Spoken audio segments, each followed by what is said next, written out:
Hello! My name is Claire, and this is the first video of the Rose Report. I'm so glad that you're watching. If really like one person watches, I'll be so excited. So if this is you, if you are that one person, thank you. Thank you so much for watching. Um, so, I'm gonna start off talking about what I love about resale, um, kind of what my experience has been with resale, what it has allowed me to do. Um, Later, I'll get into more of who I am. We'll talk about kind of sourcing methods and flipping methods and all the other kinds of things that I've learned in the 2.5 years that I've been flipping. But I just want to start kind of talking about why I do it, what it's allowed me to do, to hopefully kind of get you motivated and excited about what resale could do for you. Um, it sounds like an MLM pitch. It's not. I have no real product to offer you. I just want to help offer you tools that will allow you to do some of the fun things that resale has allowed me to do. So, starting off with the exciting part, which is the things that I've gotten to do because I got into this business. As a bit of background, I know some people do resale full time. I do not. I work a normal job. I'm a data analyst at a Forbes 500 company. I've been working full time the whole time that I've been doing this. This is kind of my fun money. The first fun thing that I did when I first started out and was not making very much extra was it was just kind of funding my shopping habit. So I would sell something, make 10 bucks, and then I could use that 10 bucks to put towards the new dress that I wanted, or the new handbag, or the new pair of shoes. And so for the first few months, maybe the first 6 months, it was just kind of this nice cycle of me buying something to flip and then buying something to keep, then buying something to flip and buying something to keep, which was fine. I love clothes. I have way too many clothes, and I like to try new styles and new trends and new things, so I'm often wanting to acquire new pieces into my wardrobe. So it was great. It was a great relationship for me. So that's kind of when I got my taste of like, oh, like I can really do kind of big things with this money. And if I really put in the time, there's really no limit to the amount of money that I could make. I mean, like, I'm probably not going to make $3 million or something, but like, in my mind, this limit was like $10,000. Anyway, so then the next thing I did is probably my favorite thing that I've done with resale, and that was to surprise my husband with an all-expenses paid cruise to Mexico. So it was the second Christmas of our marriage, I'm pretty sure. So I was like trying to think what I wanted to get him for Christmas that year, and this was a few months out. I was like, you know what? What if we went on a trip? Because we were thinking about going on a trip previously, but then decided to buy a house instead. Anyway, long story. So I was like, I think I can do this. I can make this money. If I work it, like, it'll happen. So I worked really hard for a couple months, flipped a lot of stuff. That's when I first kind of got into handbag flipping, which was huge for me at the time. And I was able to make $3,000 in a couple months, which was enough to pay for both of our cruise tickets, which were like $1,000 each because I did it over New Year's, so we wouldn't miss school or work. And our plane tickets down to LA, and all of the taxes and fees and everything else that was involved. So that was huge, and that's probably my favorite thing I've done. Then after that, the next year, we went to Bali. Again, I paid for the majority of that just from my side gig, resale. We went to Europe this last summer. Again, I funded basically all of that. We also got a puppy. I'll splice in a picture of him so you can see him. He's so cute. He's so sweet. He's a little Dalmatian. He just turned a year old. But I paid for the puppy up front. I paid for all of his doggy daycare, all of his vet visits, all of his supplies, all of his food, all of his anything that you would need for a puppy. I paid for it with my resale money. And that is not including all the student loans that I've been able to pay off. I usually split any of my profits 50-50. 50% of it goes straight to student loans. The other 50% I'll do what I choose with. Or the savings that we've been able to save because I've used this money for some of those things. Like this summer, we were going to go to Europe. My husband just graduated, we wanted to do something big, we had some friends who were interested in going with us, so we were gonna go, but me paying for it allowed us to keep that $3,000 in savings and not have to use that. Okay, so those are all the things that I got to do. So, what has my journey kind of been? How did I get into resale? I started, and a lot of you are going to get really mad at this, and I get it. I didn't get it then, but I get it now. So I just want to get that out of the way. I started with Lily Pulitzer for Target. Anyway, but I knew that she was a big deal, and so I knew that this collab was a big deal.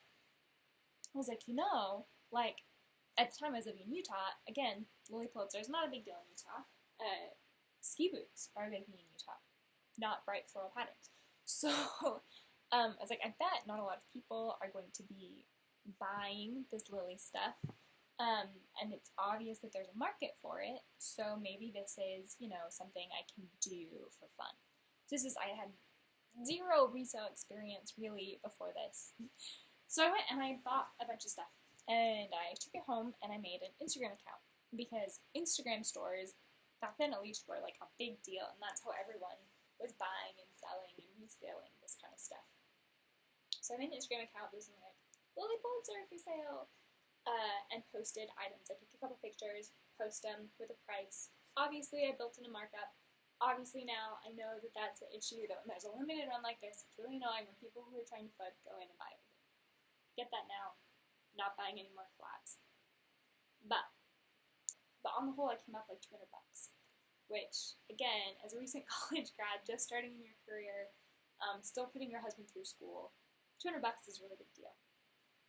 So, when I made the Instagram store account, I'd gotten a bunch of followers, because at that time a lot of people were trying to find Lily stuff, and so they were following all these accounts. And so I thought, well, now, like, I have this captive audience, right? I have, like, 300 Instagram followers on this store account. What can I do with them? So, that weekend, my husband was off recruiting somewhere, and so I went yard selling, bought some things that I knew were good brands that people were selling for like $1 or $2, brought them home, took some pictures, put on with prices, and people bought stuff. And I did the Instagram store for quite a while, and people were pretty engaged, and that worked really well for me. And so I was pretty steadily bringing in a few $100 a month. So then from there, I realized that growing my audience on Instagram took a lot of work. It was a lot of me following other people, hoping that they'd follow me back, and trying to, like, find people who are interested in my stuff, and what hashtags are best if people are trying to find a Vince sweater. I don't know. Vince sweater? Like, are people even searching those to try to find them? Oh, sorry, I just want... I'll rip that out. It's okay. Anyway, so, that's when I heard about Poshmark. It was very young, hip, and you could categorize everything you had, and there was this whole other captive audience that was looking for stuff that I had, and I didn't have to go out and find them. They were just there. And it took a while for me to get my first sale, actually. I was really discouraged for a while. But then the first sale came in, and then more sales came in. And then I started cross-posting everything on both Poshmark and Mercari and Vinted, and Tradesy if it was a high-end item, and eBay. And then I started making a lot bigger bucks, as it were. And that's when I was able to do things like fund trips to Europe and Bali, neither of which are cheap places. I'm gonna pull up Poshmark really quick, and I don't do this to brag or anything. I feel like sometimes it seems like that's motivation here. It's not. This is me just trying to show you what's possible. So this number is revenue, not profit, revenue, which means this is the bulk of what I sold. This doesn't include what I paid for the item, or my time, of course, or things like that. But basically, I've sold, as of right now, today, $51,028 on Poshmark. On Tradesy, I'm at about $12,000. Mercari is probably $20, $25. Vinted is probably like $400. I don't do a lot there. And eBay is probably $4,000 maybe. basically I've made almost $100,000 worth of revenue in 2.5 years. Profit margins vary depending on the item, depending on the market, but I'd say probably 30 to 40% of that has been profit, which is huge. It's made a big difference in our lives, and I'm so grateful for it. In addition to the fact that it's just been fun. I love clothes. I love handling clothes. I love looking for clothes. I love finding out, what's a good brand and what's not a good brand, and what's quality construction, and what styles are really popular right now. And even if this isn't a great brand, this trend is really up and coming, and there's people looking for this, and there's not enough supply of this trend, and I can be the one who supplies that. So I get really excited about this. Anyway, so all of that is just in addition to the monetary value that I've had, as well as I feel like the business acumen this has helped me gain. I studied business in school. I work in business. But this, owning your own business in this way and learning how to really build relationships with customers, learning more about sourcing or what your priorities should be, has been so valuable. And I love clothes. I'd love to do something, own my own business someday that is fashion oriented. So, why do I think resale is important? It's been important for me for all the reasons that I just stated. It can be important for you for whatever your own reasons are. I know a lot of girls who are stay-at-home moms. This is easy. You can take your kids with you to a thrift store. I do a lot of my sourcing online. And I'll do videos later to show you how do I source online. What do I look for? When I go to the thrift store, what do I look for? Maybe you're a college student and your school hours don't allow you to have a normal part-time job. Resale is great. Do it when you have time. So, this channel and this in general, wow, this video is getting long. I'm going to have to cut out so much of this. What am I hoping to do with this? A couple things. You can tell I'm pretty passionate about this, about resale. I just want to kind of get the word out, help people learn how to do this and incorporate this into their lifestyle if this is something that they're looking for.